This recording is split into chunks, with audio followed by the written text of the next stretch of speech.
Welcome to the Atheist Roundtable. Tonight's special guest, we got Rob Yannock, motivational speaker, author. Check it out, guys.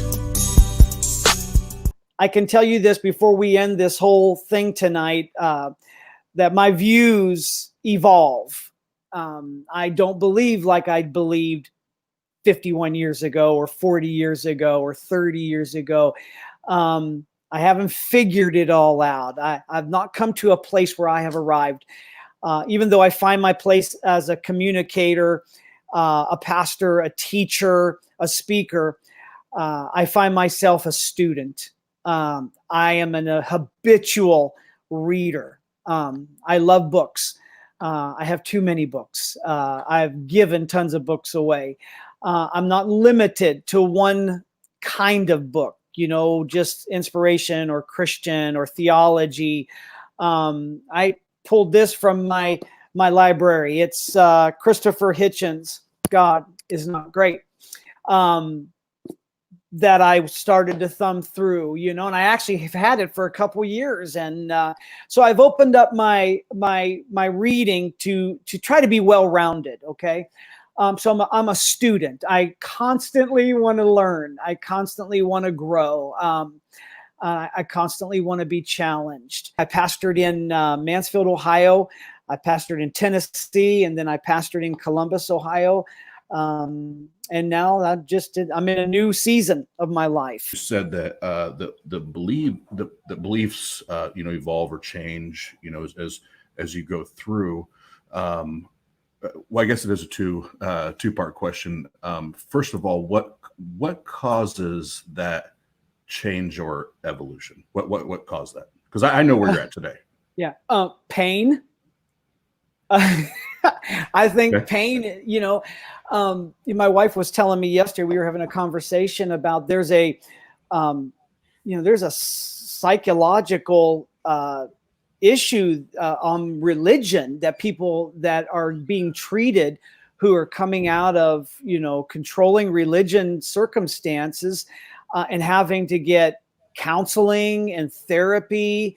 I don't know what she used a word for it. And we both kind of chuckled and said, well, yeah, we can see that even in the denomination that we were raised in, there are a lot of people that have been painfully hurt. Would you say that with the traditional Pentecostal church, you up until college age or whatever that was, up until the point that you kind of had that aha moment or that enlightening, would you say that you believed it because you were taught that and that's what your parents taught you was true, or would it be a different reason? No, absolutely, because they took us to church every Sunday morning, every Sunday night, every Thursday night, and youth night on Saturday night. So we were going 4 times a week.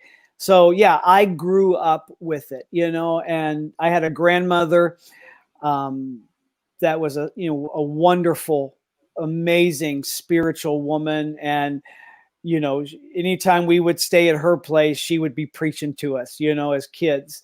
So yeah, but my mom was actually raised Pentecostal, but my dad wasn't really raised in a church atmosphere. His family went to a Presbyterian church. So when I was growing up early on, my mom went to church, but my dad didn't. And then probably I was 10 years old, or I don't know, maybe 7 or 8 years old. And he started going to church, gave his life to the Lord, etc. And so then, from that point on, yes, church was a part of our life and we were taught. Rob, did you and your family and the folks that attended the church that you grew up in, did they read the same Bible that you read today? The version? Well, whether it's King James, NIV, did they read the same Bible that we read today? Or we pick up? Early on, no, because I remember when I was like 10, my mother bought me an NIV. But the Pentecostal church I was a part of, they all used King James Version. And I remember bringing my NIV with me and everybody kind of like, oh, what's that? So, but no, my parents have since stepped out of that version of Christianity. Years later too. But no, I think they read. They like the Message Bible too. I like, if I'm going to read, I love the Message Bible, but I lean towards the New International Version, the New Living Translation. Well, and I guess what my question was, it's the same, because there's, I'm exaggerating, but 30,000 different translations, Sure, right? sure. But it's the same Christian Bible, right? Yes. Okay. Yes, All right, absolutely.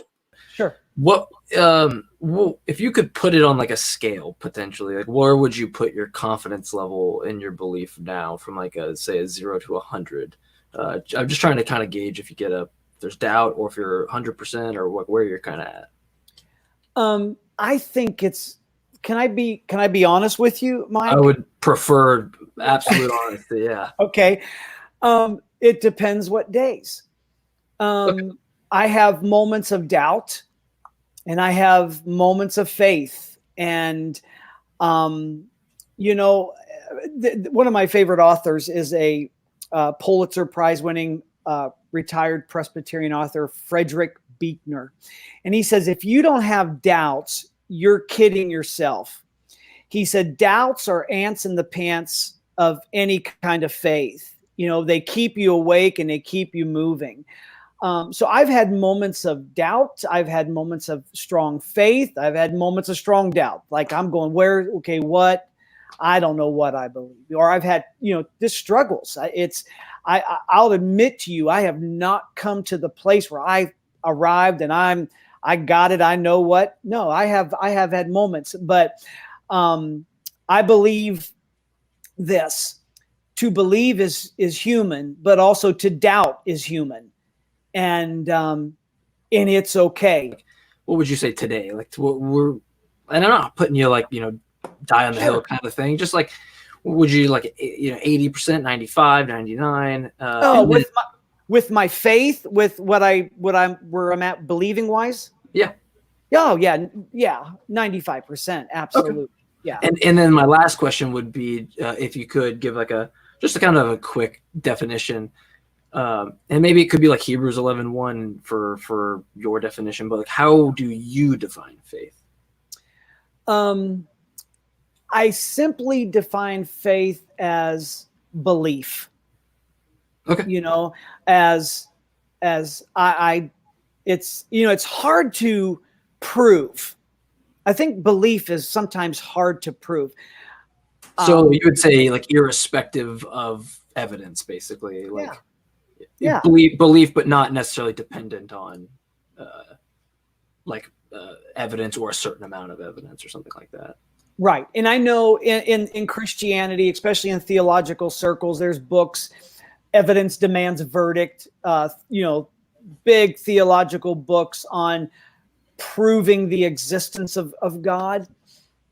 I've read them. I don't have to read them. I don't need to be convinced in that way. You know what I mean? It's sure. Like it's like this. I wrote this down. I believe in love, and I believe in God.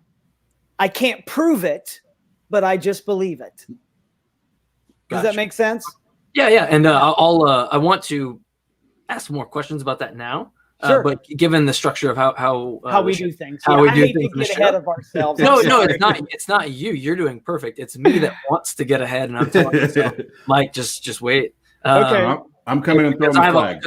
I just have there's a lot of things I like to just define things and stuff, and you very easily define faith for me. So I don't mean that in actually a wrong way. I'm just like, ooh, the gears are turning for me because it doesn't feel like you're hesitant to define things. You're very straightforward. Sure. 95%, this is what I mean by faith.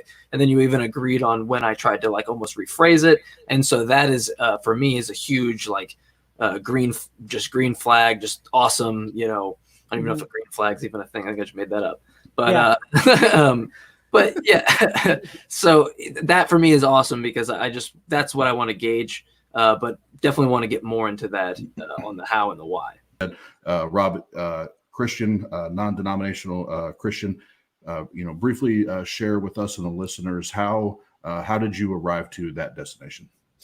Well, obviously being raised in a Christian home, I had that foundation. But I I had a heart to pursue more. And so I was, like I said earlier on, I'm an habitual reader, and I began to read authors like Frederick Buechner, like Eugene Peterson, Brian Zond, N.T. Wright, that started to reshape and shape my perspective, my philosophy, my mindset, my Christian belief. You know, I guess there's never been a time in my adult life that I thought, I don't know if I want to. Well, I think, Austin, you just used it. No longer believe, or the D word you used. Although I've had moments and times of doubt and anger and frustrating and question my beliefs, of course. But there's been an underlying seed of hope and faith that I still nurture, and I water it, and I see whatever you feed grows. Whatever your philosophy is, it grows. Whatever you feed. So I try to feed what I want to grow in my life, and that's how my belief in Christianity, my belief in Jesus, grows and changes over time. So I would say talking with people, reading different things is what helped evolve my belief. How do you think one would be able to perhaps build using a faithism as their pathway to truth or methodology to get to truth? How do you think we could test or build for that? That's a great question, Mike. It really is. I'm not sure how I'm going to answer it completely, but I kind of in parts. Let me go in parts. Faith for me is personal. Okay, before it's generational or group wise. I make it a person, because I believe that faith is belief. Okay, and I believe belief is based on a decision, a choice that we make. A lot of denominations might do this. They equate faith with doctrine, with their teaching. Okay, here's the tenets of their teaching. That's faith. And so what we've done in Christianity, we've said, if you're going to have faith, you have to believe these things that we call the tenets of the faith. Okay, so they say you believe these things, and that's why there's so many different denominations in the world, because they all have different beliefs about that faith. Would you entertain the idea of perhaps being convinced for a belief? Oh yeah, absolutely. I think for like a reason, right? Like I wouldn't be able just to say I want to be a Scientologist, right? You would agree with that? Probably would work. I just want to make sure I'm understanding what you mean by a decision or a choice. Yeah, but you've got to be convinced of that before you make that decision. You know what I mean? So yeah, I 100%. Do you think that there's a position that one could not hold based on faith? Do you think that like a person could not justify any claim that they wanted to by means of faith? That's a great question. I think when it comes to matters of faith, I guess I can say, I don't know if I don't need the evidence for me to be proven for my faith. You know what I'm saying? I just have this underlying thing in my heart, in my belief system, that it's like this. You've experienced something bad, but you have a hope that I think this is going to turn around. You know what I mean? It's like in sports. You played sports and you're down by 3 runs, and you're down on yourself, the team's down, and all of a sudden, but you go, wait a sec, I think I think I can do something. I think I can get a hit, or I can score. And it gives it to you. You get a little bit of motivation. You get inspired. You don't have the evidence that you're going to win yet. You know what I mean? But you just kind of know. Sure. Do you think that it would be fair to say though that we know that winning is in a existing state that we can describe and show and observe and show the criteria for what makes a winner? Yeah. And those kind of things, as opposed to say maybe a claim based on faith, like say I've had faith that Vishnu was the true God. Do you think that probably wouldn't be a fair analogy for me to use for that? And what if I just use that more so to say like I believe the Vishnu God and evidence wasn't required? Do you think that would raise a red flag for you at all there? This may surprise you, but I am the least critical and the least judgmental type person in Christianity. Well, no, and so I don't mean to cut you off right away, but sure. I think we could both agree that everybody has their right to practice whatever. So this is nothing to do with the casting judgment on the person.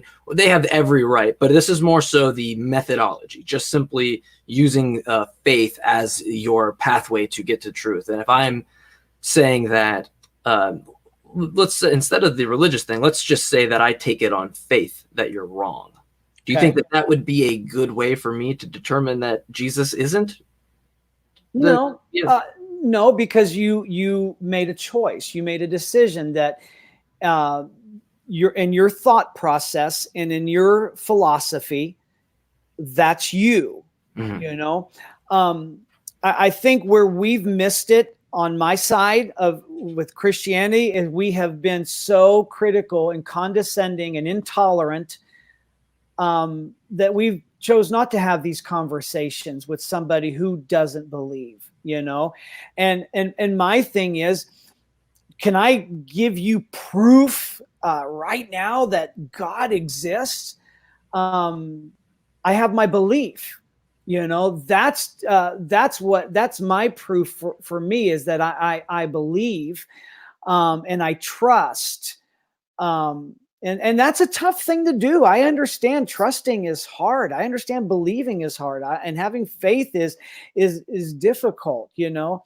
But I don't. I think it goes back to what I said earlier when it comes to faith. I'm making a decision, you know. Sure. And I know that we have a heart. We want proof.